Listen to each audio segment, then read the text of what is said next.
Эгемендүү өлкөнүн эрмегине айланган баш мыйзамдын тарых таржымалы, бармак басты, көз кысты кылган бажы кызматындагы коррупциялык көрүнүштөр жана ата-энелерден акча топтогондон тажабаган мектеп мугалимдери тууралуу кененирээк баяндап, эфирде Жума Баян аналитикалык программасы, аны мен Шайыр Жунусалиева алып барам. Кутмандуу кечиңиздер менен.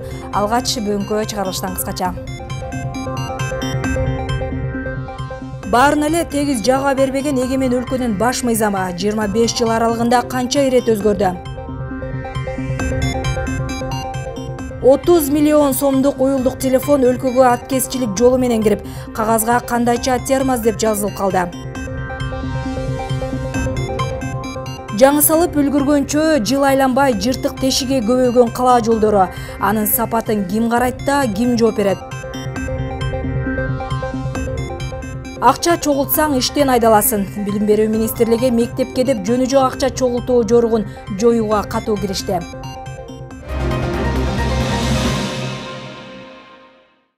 Өз киндигин өзү кескен эркин өлкөнүн баш мыйзамына быйыл 25 жыл. Советтер Союзу кулагандан кийин Кыргызстан мурдагы кабыл алынган конституция боюнча жашап, 1993 жылы 5 майда Кыргыз Республикасынын алгачкы конституциясын кабыл алганы маалым.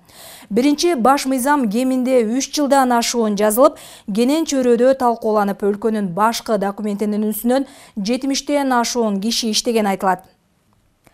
Бирок башында эле ээрге кыйшык отурган баш мыйзам эгемен өлкөнүн эрмегине айланды. 25 жылдан бери конституция оңго чукул өзгөртүлүп, бийликке жаңы келген ар бир президент башкаруу системасын бекемдөө аракетин көргөнү жашыруун эмес. Кыргызстандын чейрек кылым тарыхында мамлекет президенттик парламенттик дагы башкаруу системасын баштан кечирди. 25 жылдан бери бага ачылбаган баш мыйзамдын тарых таржымалы тууралуу кийинки материалда сөз болот. Кыргызстан Советтер Союзунун курамынан чыккандан кийин эгемендүү өлкөнүн баш мыйзамын өз алдынча жазууга кызуу киришкен элимпоздор, юристтер аттуу баштуу агартуучулардын курамынан турган топ өлкөнүн башкы документинин үстүнөн кылдат иштеп, бүткөн соң ошол кездеги легендарлуу парламенттин 350 депутаты кабыл алып берген. Андагы баш мыйзам 9 бөлүмдөн 98 беренеден туруп, президенттик парламенттик башкаруу өлкө деп аталат.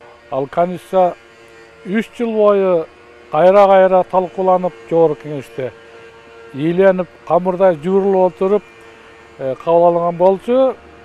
Ошол мезгил үчүн азыркы күн үчүн деле менимче абдан жарактуу, жакшы конституция. Тең салмактуулукту сактап, демократияны көздөгөн алгачкы конституцияны азыр көпчүлүгү жакшы болчу дешет. Ал кезде мамлекеттин маанилүү бардык маселелери парламенттин көзөмөлүнө коюлган. Бирок алгачкы баш мыйзамдын күчү көпкө узабады. Жыл айланбай эле 94-жылдын жаз айларында парламент таркатылып, ошол кездеги мамлекет башчысы Аскар Акаев конституцияда президенттин ыйгарым укуктары өтө эле аз болуп калды деген жүйө менен 96-жылы документке алгачкы өзгөртүү киргиздирген. Натыйжада президенттин башкаруу системасы күчтөндүрүлүп, 105 депутаттан турган 2 палаталуу жогорку кеңеш түзүлөт.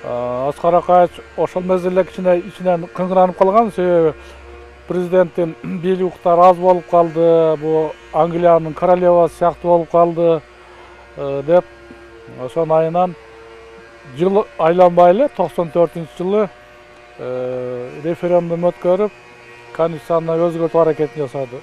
Анан 96-жылы дагы бир жолу референдум көрүп, аябай олуттуу өзгөрттү. Натыйжада Кыргызстанда, эгерде 90-жылкы конституция боюнча Кыргызстанда президенттик, парламенттик республика болсо, Акаевдин 2 өзгөртүүсү менен негизинен президенттик республика болуп калды. Ошентип ар бир жаңы келген бийлик өз режимин бекемдеп отуруп, 25 жылда конституция 9 жолу өзгөрдү. Өзгөмөчүнө гүл тартуу адаты менен баш мыйзамдын баркы деле кетти деген талдоочулар. Конституция соңку кезде саясий элитанын эрмеги болуп калганын айтышат. Абдан көп.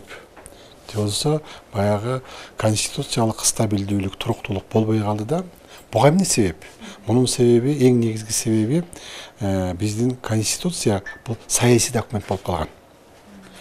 Саясий документте баягы саясий элит алмашканда, жаңы бийлик келгенде, ошол саясий документти ар бир бийлик өзүнө ылайыктап жазганга аракет кылат да. Кыргызча айтканда, биздин саясий элитанын устукан талашканы да, бийлик талашканы.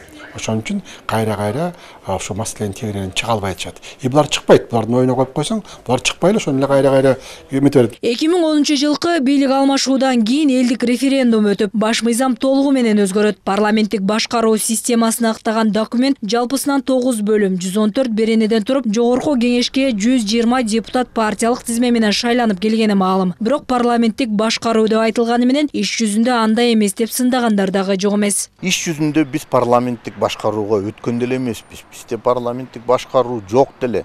Мына ошол себептен биздин парламент жанагы ташыркап трактордой дуулдаганы менен чечимге келгенде чечим кабыл ала албайт. Бушайман болуп жүрбөйбү? Тарых көргөзгөндө 2010 жылкы кабыл алынган баш мыйзамдан дагы кемтик табылып, өзгөртүү сунуштары айтылып, кыска убакыт аралыгында оңдолуп, мурдагы жылы кайрадан элдик референдум өткөнү маалым. 2020 жылга чейин өзгөртүлбөшү керек деген документте жазылган тартип суу кечпей, өзгөртүлгөн баш мыйзамдын атасы Өмүрбек Текебаев учурда абакта отурат. Бирок айрым депутаттар 10 жылкы өзгөртүлгөн конституциядагы бийлик бутактарынын башкаруу системасында өкмөттүн, парламенттин жана президенттин ыйгарым укуктары так жана даана жазылганын айтып келишет. Азыркы жаңы конституция боюнча бийлик бутактарында тең салмактуулук бар. Тең салмактуулук бар жерде бирин-бирин көзөмөлдөгөн механизмдер бар. Ошондуктан азыр президент жалпы жонунан бардык органдарга кандайдыр бир таасирин бере алат, саясий салмагы менен, саясий таасири менен. Айтор президент, өкмөт, парламенттин ортосунда азыр саясий тең салмактуулук сакталганда. Бийликтин ээси эл деген айрым саясий топтор 2 жыл өтпөй бул документтен дагы кынтык издеп, өзгөртүү ниеттерин билдиришүүдө. Атүгүл айрымдары бул боюнча саясий кеңеш түзүп, мүчүлүштүктөрдү оңдой салып, кайрадан референдум өткөрүү демилгесин жашырышпайт. Эгер өзгөртүүлөр киргизиле турган болсо, эң башкысы документте бийлик бутактарынын жоопкерчилиги күчөтүлүшү тууралуу жазылышы керек дешет талдоочулар. Мен эң биринчи жоопкерчилик маселесин коюш керек. Анткени бизде баш мыйзамда эң жетишпеген маселе бул бийликтин жоопкерсиздиги. Эки формада болот. Бул укуктук жоопкерчилик, анан саясий жоопкерчилик болот. Мына экөө тең жок биздин баш мыйзамда. Мен эң биринчи ушуну коет болчумун. Башкаруу формасы биздин азыр бизде баягы мен өзүмдүн жеке оюм боюнча башкаруу формасы бизде президент болуш керек. Анткени мына биздин азыркы парламенттин кейпин көрдүк. Парламентаризмдин негизги түбүн, фундаментин түзгөн биздин саясий партиялардын кейпин көрдүк. Алардын аттары эле саясий партия, алар иш жүзүндө акционердик коомдор. Сен канча акча кошсоң, ошончо мандат аласың, ошончо турасың. Бул кадимки акционердик коом. Баш мыйзамды канчалык барктап, аны оңдоп түзөп, сабаттуу кылып өзгөртпөсүн, андагы мыйзам талаптары аткарылбаса бекер дешет адистер. Өнүккөн демократиялуу өлкөлөрдө баш мыйзам мында турсун, кенедей мыйзам долбоорун кеминде 2-3 жыл талкуулап, өзгөртүүлөрүн мисал келтиришет. Светофор сыяктуу да. Светофор башаламан күйүп өчө берсе эмне болот? Ошол жерде хаос болот да. Анысы кандай мыйзамдардагы туруктуу болуш керек, түшүнүктүү болуш керек. Анан көпкө кынтыксыз иштеген, мындай узун, мындай көпкө иштеген мыйзамдар керек. Мыйзамдар конституцияга байлангандан кийин конституция туруктуу болуш керек. Конституция туруктуу болсо, анан мыйзамдар туруктуу болот. Мыйзамдар туруктуу болсо, коомдук мамлекетте дагы туруктуулук пайда болуп, элдердин мыйзамга болгон сый-урматы күчөйт. Ошентип эгемен өлкөнүн 25 жылында баш мыйзам баарына тегиз жага берген жок. Айрымдары муну кээ бир авторитардык өлкөлөргө салыштырып караганда кадыресе көрүнүш, чалынып жыгылып багытыбызды издеп жатабыз деп жорушса, айрымдары документти ар бир келген бийликтин улак тартышмай оюнуна салыштырышат. Кантсе Союздун курамынан чыккан эркин өлкөнүн алгачкы документи кабыл алынган күн өлкөдө майрамдалып календарда кызыл болуп белгиленип келет. Шайыр Жунусалиева, Бекназар Ширмамбетов, Жума Баян. Өлкөгө сырттан келген товарлардын басымдуу бөлүгү аткезчилик жолу менен келери жашыруун эмес. Контрабандалык жол менен келген товар буюмдардын сап башында дары-дармек, зер буюмдар, курулуш материалдары жана тамак-аш азыктары турат экен. Кыргызстан Евразиялык экономикалык биримдикке киргени бажы төлөмдөрү альянстын шарттарына ылайык өзгөргөнү маалым. Бирок бирдиктүү норманы Кыргызстан одоно бузуп жатат деп коңшу өлкө Казакстандын премьер-министри былтыр күздө биримдиктин жыйынында айтканы бар эле. Муну жергиликтүү талдоочулар деле жокко чыгарышпайт. Бажы кызматы эң коррупциялашкан тармак экени айтылып, былтыр анын бир күндүк кирешесиндеги миллиондогон сом айырмачылык коомчулуктун кызуу талкуусуна жем таштаган эле. Аткезчилик менен товар ташуу жерде эле эмес, асманда да гүлдөп, былтыр Дача суу кыштагынын үстүнө кулаган учактан уюлдук телефондордун чоң партиясы табылганы да чуу жараткан. Өткөн жума өлкөнүн түштүк аймагына наркы 30 миллион сомдук уюлдук телефондор аткезчилик жолу менен киргени аныкталды. Темага кененирээк кесиптешим Жазгүл Мадинова токтолот.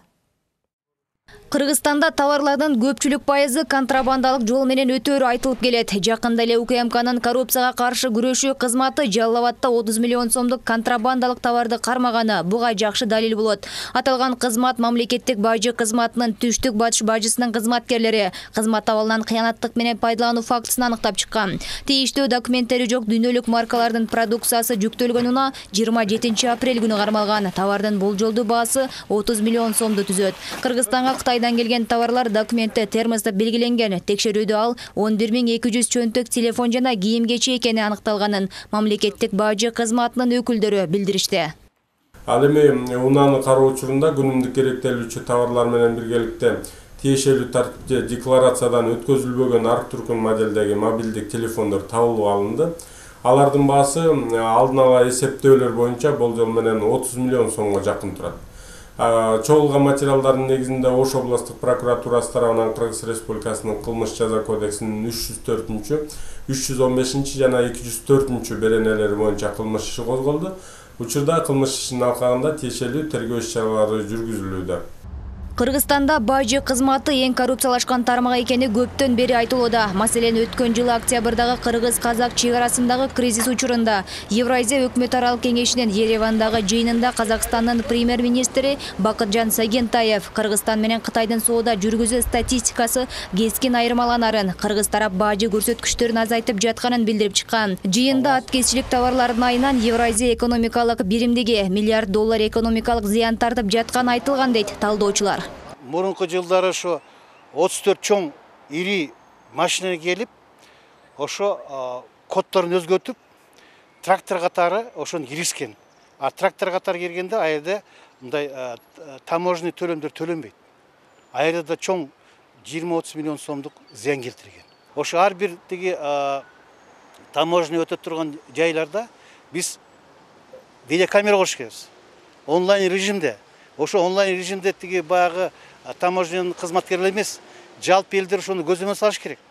Контрабандалык жол менен өткөн товарлардан алдыңкы сабында дары-дармек, уюлдук телефон, зергер буюмдар, курулуш материалдары жана тамак аш азыктары турат. Мыйзамсыз жол менен товарларды алып өтүүгө аракет кылган жарандар көпчүлүк учурда көлөмүн, салмагын азайтып, декларацияга ачыктабай коюшат. Өкүнүчтүүсү контрабанда бир эле бажы өткөрүү пункттарында эмес, аба каттамдарында да көп кездешери ачыкталууда. Бул боюнча Жогорку кеңештин депутаты Жанар Акаев билдирди. Айтымында аба бекетинин ичинде камералар орнотулганы менен аба учагы коно турган сырткы бөлүгүнөн бир дагы көзөмөл камерасын көрүүгө мүмкүн эмес. Бул жүк ташуучу учактар менен контрабандалык товарлардын өткөрүлүп атканынан кабар берет дейт. Мисалы биз мына Дача суудагы самолет кулаганда мен комиссиянын мүчөсү болуп калдым. Бирок бир 10 күндөн кийин мени чыгарып коюшту да, фракция. Анан барып мен сурасам, аэропорттун самолеттер конгон жакка бир дагы камера иштебейт экен. Эмне үчүн? Кандай чоң стратегиялык объекттер, мисалычы. Дүйнөдө Кыргызстандын аэропортунда камера жок десең, мындай ишенбейт да эч кимчи. Акылга сыйбаган көрүнүш да. Мен айттым да, самолет токтосо, бул жактан грузовой машиналар кирип эле контрабанда жүктөрдү алып чыгып кетиши мүмкүн экен да. Сиз жок андай болбойт дейт. Анда көрсөткүлөчү камера барбы ошо самолеттер келген десем, бизде камералар жок дейт. Аткезчилик жол менен келип аткан товарларга бөгөт коюу үчүн бажы өткөрүү пункттарына электрондук аппараттарды орнотуу керек дейт эл өкүлү. Бүгүнкү күндө мындай сунушту эстониялык компания сунуштоодо. Алар мамлекеттен эч кандай акчада талап кылышкан эмес, бардык чыгашаны өздөрү көтөрөрүн айтышкан. Бирок бул жабдууну орнотууда көпчүлүк чиновниктер коркуп, ага каршы чыгышууда. Себеби жогорку бийликте отурган атка минерлердин да контрабандага катыштыгы бар экени коомчулукка да маалым. Мындай фактыны Казакстанда кармалган кыргызстандык депутат мисалында деле аныктап коюуга мүмкүн экенин айтат. Бажыда, чек арада кадимкидей мындай бир электрондук аппараттар турат. Аны отуруп алып, мен дагы үйүмөн көрсөм болот, эмне товарлар өтүп атат, ичин баары көрүнүп турат. аны президент дагы көрсө болот, аны ат башыдагы бир ошо бажыга кызыккан бир киши дагы көрсө болот. Ошондой бир жаңы технологиялар бар. Бирок бизде аны колдонуудан коркушат. Мына мен азыр уктум, ошол электрондук кезекке тура турган дагы бир кызмат сунуштап атат, эстониялык бир компания келип. Акчасын өзүбүз төлөйбүз деп атат. Бардыгын өзүбүз кылабыз. Электрондук очередь кылабыз. Жанагындай КАМАЗдар үйлүп турбасын, кимден кийин ким жанагындай чакырат, келет десе, биздин бажыдагылар ошондон дагы коркушат. Ал эми бажы тармагынын өкүлдөрү бул жылга карата түзүлгөн иш планга ылайык бажы чөйрөсүндөгү укук бузууларды алдын алуу жана табуу боюнча атайын иш-чаралар өткөрүлүп жаткандыгын айтат. Анын натыйжасында үстүбүздөгү жылдын 1-кварталында бажы кызматынын контрабандага каршы күрөшүү боюнча бөлүнүштөрдүн кызматкерлери тарабынан 323 бажы мыйзамдарынын чөйрөсүндө укук бузуу фактысы аныкталып, алар боюнча 277 административдик иш козголгон. Но в основном у нас өзгөчө бизде товарлар декларация жок, ачыкталбай өткөрүлөт. Бул жагдай өзгөчө Баткен областында, Ош областында, Өзбекстан менен болгон чек арада катталат. Ал жакта көбүнчө жашылча жемиштер келет. Ал эми Кытай эл республикасы тараптан кийим-кечелер келет. Албетте бул элдин талабы да жогору. Ошол себептен аны алып кирүүдө бир товардын түрүн башкага өзгөртүп кеткен фактылар да катталат. Аны менен бир катар иш аракеттер жасалууда. 2017 жылга салыштырмалуу бул жылы бюджетке кошумча түшкөн сумманын көлөмү 2 эсеге жогорулады. Мисалы, 2017 жылы 29 миллион 309 миң сом болсо, 2018 жылдын 1-кварталында деле 40 миллион сомго жетти. Один вид товаров на другой.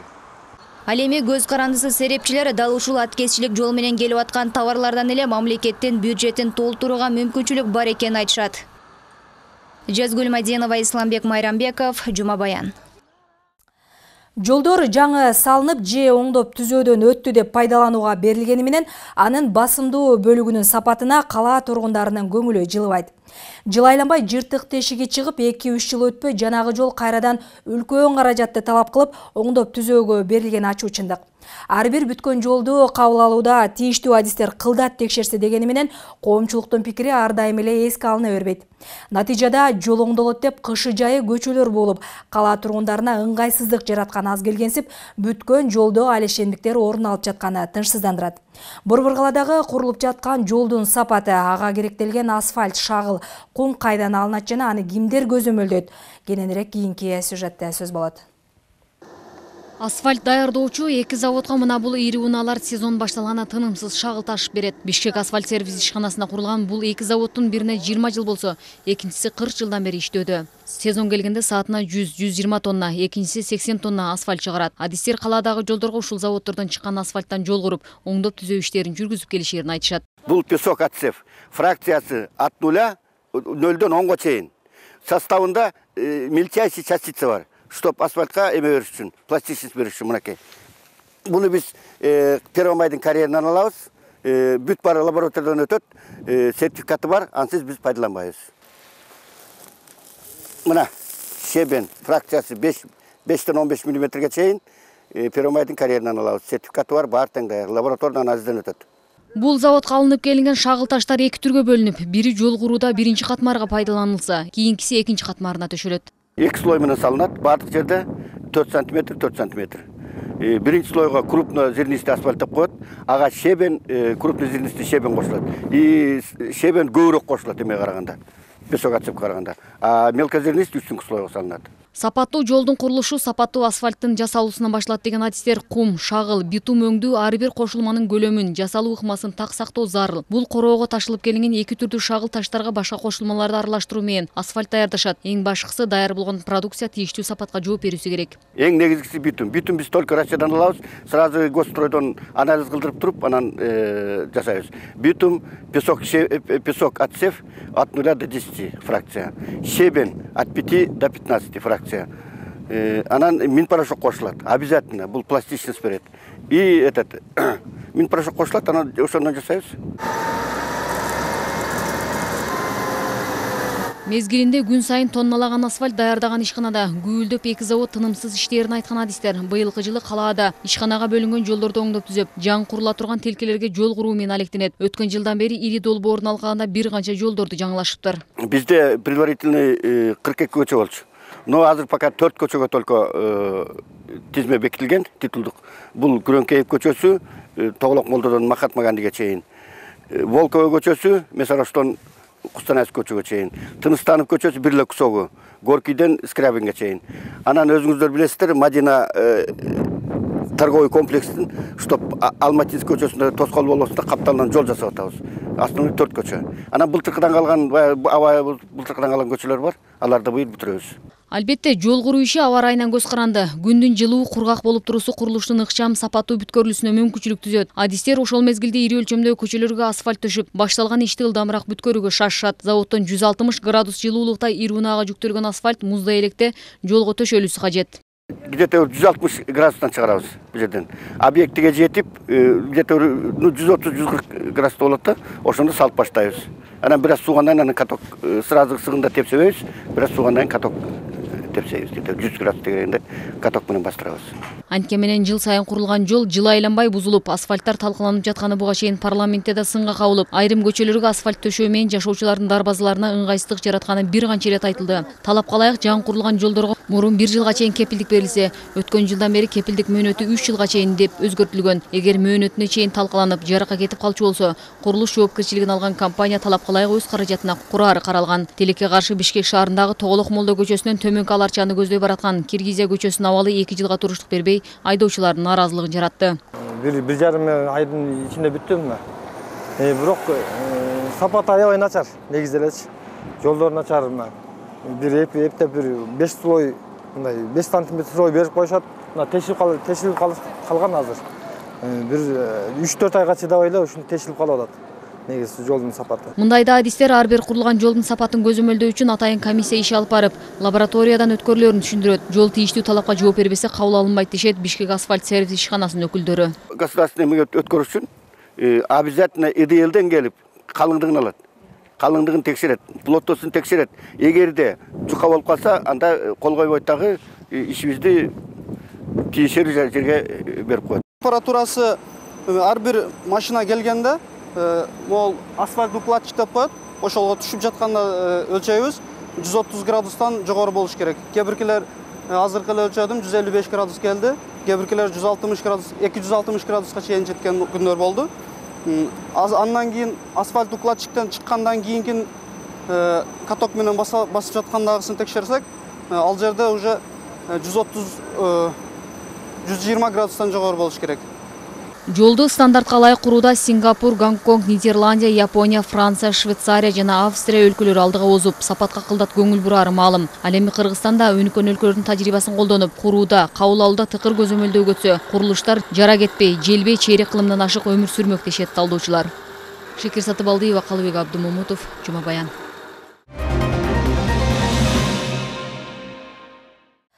Мындан ары акыркы коңгуроого ата-энелерден бир дагы тыйын чогултулбайт. Эгер эрежеге баш ийбей акча топтомой адатуулана берсе, аягы жакшы болбоорун Билим берүү жана Илим министрлиги кечээ жакында катуу эскертти. Энаталардан каражат топтомой адаты жалгыз эле акыркы коңгуроого тийиштүү эмес. Деги эле майда чүйдөгө деп ыктыярдуу фондду шылтоо кылып чогулткан төлөмдөргө дагы тийиштүү. Мектеп жетекчилерине май айынын аягына чейин тынымсыз чогулуштарды өткөрүп, түшүндүрүү иштерин жүргүзүү милдети жүктөлдү. Жана акыркы коңгуроо салтанаты ашыкча чыгым менен коштолбой, билим уясынын алдында гана өтүүсү керек деп айтылды. Билим берүү министрлиги бул сыяктуу эскертүүлөрдү жыл сайын берип келет жана муну менен алдын ала айтылды деген кептен котулушу мүмкүн. Бирок мектепти аяктоо аземи жылдагыдай эле шаан шөкөт, ашыкча чыгым, мугалимдерге болсо кымбат баалуу белек бичкектер тартууланып келгени жашыруун эмес. Бул ирет буйрукка моюн сунбагандарды жумуштан кетирүү чарасы колдонулат деп жатат. Жана мындан натыйжалуу майнап чыгабы, аны да көрө жатарбыз. Өлкөдө окууга жашы жеткен ар бир бала улутуна ата-энесинин кайда иштегенине же алардын бар же жок экендигине карабастан мектепке кирүүгө укуктуу. Мектепте окуу акысыз жүргүзүлүп, ал түгүл окуу китептери дагы бекер берилет. Каалагандар жана мүмкүнчүлүгү бар ата-энелер балдарын акы төлөп менчик мектептерге, лицейлерге берсе болот. Өткөн жылы номер 64 мектеп гимназияда акча чогултулуп жаткандыгы тууралуу ата-энелердин биринин социалдык тармактарга жана маалымат каражаттарына кайрылуусу жарыяланган. Ал автору жок тоголок кат болгондуктан кийин далилденген эмес. Былтыр биздин мектепте акча чогултуу болбой, баары тынч өткөн дейт аталган мектептин директору. Номер 64 мектеп гимназияда жалпы сол 2370 окуучу билим алат. Ал эми быйыл 11 класстан 101 окуучу, 9 класстан 156 окуучу мектепти аяктайт. Жыл башталары менен январь айында ата-энелерди жана класс жетекчилерди чогултуп, гимназиянын директору майрамдык иш-чараларга акча жыйноого тыюу салган. Ну, я, во-первых, хочу сказать... Акыркы коңгуроо жылдагыдай 25 майда өтөт. Окуучулар жөнөкөй эле мектеп формасында келишет. Дагы кошумча мектепти бүткөндүгү тууралуу күбөлүк мектепте берилет. Ата-энелерден эч кандай акча жыйнабайбыз. Ал эми айта кетчү нерсе, бизде ыктыярдуу фонд иштейт. Анткени биз ага муктажбыз. Ата-энелер өздөрүнүн каалоосу менен жыйнап берген акчаларды мектептин ремонтуна, тазалыгына жана башка өнүктүрүүлөргө жумшайбыз. Ал эми окуучуларга билим берүү бекер. Өлкөдөгү чоң көйгөйлөрдүн бири бюджеттен билим берүү тармагына акчанын аз өлчөмдө бөлүнүшү. Кыргызстан боюнча 1 400 жакын окуучу бар. Бирок ага бюджеттин 4,5% бөлүнөт. Ал акча мугалимдин маянасына, соцфондко, мектептин ремонтун гана камсыздайт. Эгер балдарыбыз жакшы окусун, келечектери кең болсун десеңер, колунда бар ата-энелерди мектепке жардам бергенге чакырабыз, дейт мурдагы билим берүү министри Ишенгүл Болжурова. Бүт дүйнөдө мындай практика бар. Например, мисалы Израильда аябай бай өлкөдө энаталардын софинансированиясы бар. Коомчулук чогулуп, бизнесмендер чогулуп, атактуу колунда бар кишилер чогулуп мектепке жардам берет. Азыр биздин системада мектепке жардам бере албасак, биздин мамлекетибиз же болбосо келечегибиз өтө тайкы болуп калат. Мисалы кыргыздар тойго барганда 1000 сомдоп, 2000 сомдоп алып барышат. Китеп алып кой десе, чалкасынан кетип чыдак кылышат. Ошондуктан менин оюмча энаталардын дагы жоопкерчилигин көтөрүш керек. Жакшы билим берем десеңер, балам келечеги болсун десеңер, мектепке кандай бир болсо дагы жардам бериш керек. Мектеп директорлоруна акыркы коңгур аземде жана көңүл ачуучу жайларда салтанат өткөрүү үчүн акча чогултууга тыюу салды. Министрликтин буйругуна ылайык акыркы коңгуроо өлкөнүн мектептеринде 25 май саат 9:00 жаңырат. Бул күнү окуучулардын коопсуздугу боюнча жоопкерчилик ата-энелер менен мектеп мугалимдерине жүктөлөт. Министрликтин билим берүү башкармалыгынын райондук, шаардык бөлүмдөрүнө күнү-түнү мөөнөт уюштурулуп, фейерверк жана денеге залал келтире турган буюмдарды колдонууга тыюу салуу тапшырылды. Андан сырткары ата-энелер менен балдардын коопсуздугу тууралуу жыйналыштарды өткөрүү милдети жүктөлдү. Кыргызстан мектептеринде бүтүрүүчүлөргө арналган иш-чаралардын даталарын белгиледи. 9 класстардын бүтүрүүчүлөрүнө жалпы орто билими тууралуу күбөлүктөрүн салтанаттуу тапшыруу аземи 20 июнда саат 10:00 өтөт. Ал эми 11 класстар үчүн 23 июнда саат 10:00 өтөт. Белгилей кетсек, иш-чаралар мектептин аймагында гана өткөрүлүшү керек. Жаратылышта же болбосо көңүл ачуучу жайларда өткөрүүгө тыюу салынып атат. Ошондой эле мектеп директорлоруна ата-энелер менен чогулуш өткөргүлө деген тапшырма болду.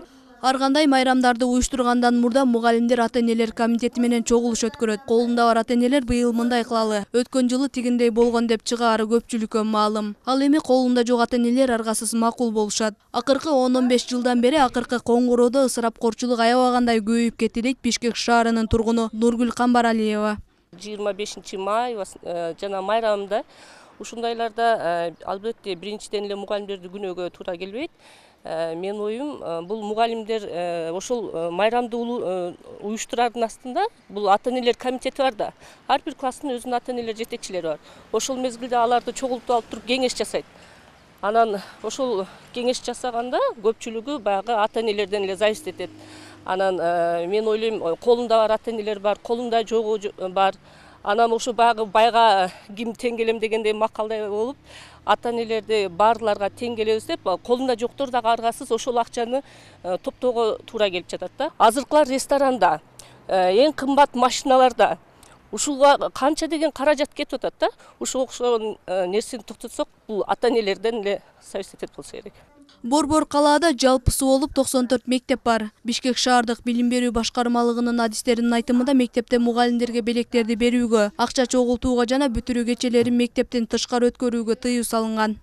Если они хотят посидеть, например, в кафе. Бизде күнү түнү иштей турган штат түзүлдү. 25 май күнү жол күзөтчүлөрү менен биргеликте рейдке чыгабыз. Быйыл дагы атайын кафе, ресторандарда өткөрүүгө, кымбат машиналарга чыгып алып, шаарда айланууга тыюу салынган. Эгер рейд учурунда окуучулар мугалим менен кармалса, катуу чара көрүлүп, иштен бошойт. Ал эми ата-энеси менен кармала турган болсо, жоопкерчиликти ата-энелер мойнуна алат. Билим берүү министрлиги акыркы коңгуроого жана бүтүрүү кечелерге акча чогултуулар тууралуу арыздарды кабыл алуу боюнча түз байланыш ачты. Байланыш номуру Бишкектеги мектептер боюнча 0312 61 0091. Ал эми аймактардын мектептери боюнча 0312 62 12 26.